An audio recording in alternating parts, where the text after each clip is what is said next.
নমস্কার বন্ধুরা, আজকে আমি আপনাদের সঙ্গে শেয়ার করছি সাবুদানার পাঁপড়। তার জন্য নিয়ে নিয়েছি সাবুগুলো ভালোভাবে ধুয়ে নেব।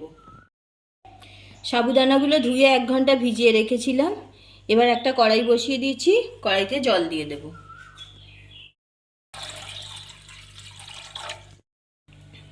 জল গরম হয়ে গেছে, সাবুদানাগুলো কড়াইয়ের মধ্যে দিয়ে দিচ্ছি। দিয়ে খুব ভালোভাবে নাড়তে থাক। দেখুন সাবুদানাগুলো ফুলে কতটা বড় হয়ে গেছে, খুব ভালোভাবে ফুটছে। এটা আমি আরও ঘন করব। দিয়ে দিচ্ছি পরিমাণ মতো লবণ। নাড়ানো বন্ধ করলে হবে না, নাড়ানো বন্ধ করলে নিচে লেগে যেতে পারে। সাবুদানাটা আমি হাই হিটে জাল করে নিলাম।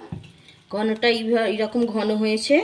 এবার যেহেতু মশলাযুক্ত সাবুদানার পাঁপড় বানাচ্ছি, সেই জন্য এর মধ্যে দিয়ে দিচ্ছি কিছুটা কালো জিরা, গোলমরিচ থেতো করে রেখেছি দিয়ে দিলাম।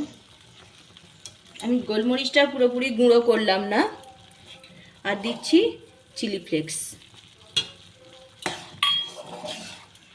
ভালোভাবে মিশিয়ে নেব।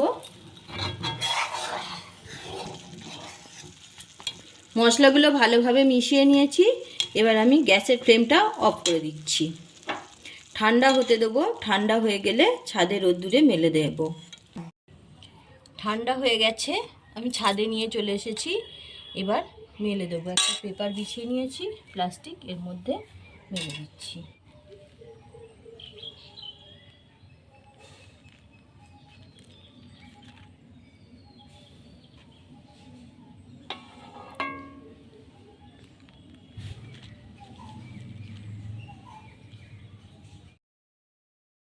সাবুর পাঁপড়গুলো শুকনো হয়ে গেছে। দেখুন কতগুলো হয়েছে আর কত সুন্দর দেখতে হয়েছে। এবার আমি একটা কড়াইতে তেল বসিয়ে দিয়েছি, পাঁপড়গুলো ভাজবো।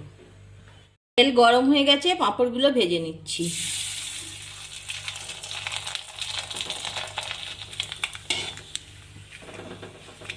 দেখুন কত সুন্দর ফুলছে।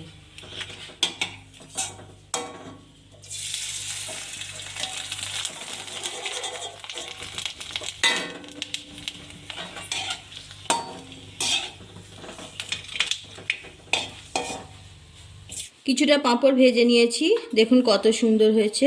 একটা আপনাদের ভেঙে দেখাচ্ছি।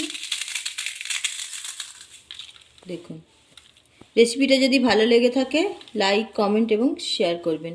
আমার চ্যানেলটি সাবস্ক্রাইব করে দেবেন। আর বাকি যে পাঁপড়গুলো আছে এগুলো একটা এয়ারটাইট কন্টেনারে ভরে রেখে দেবো। সারা বছর ধরে এগুলো খাওয়া যাবে। ইচ্ছা মতো ভেজে খেতে পারবেন।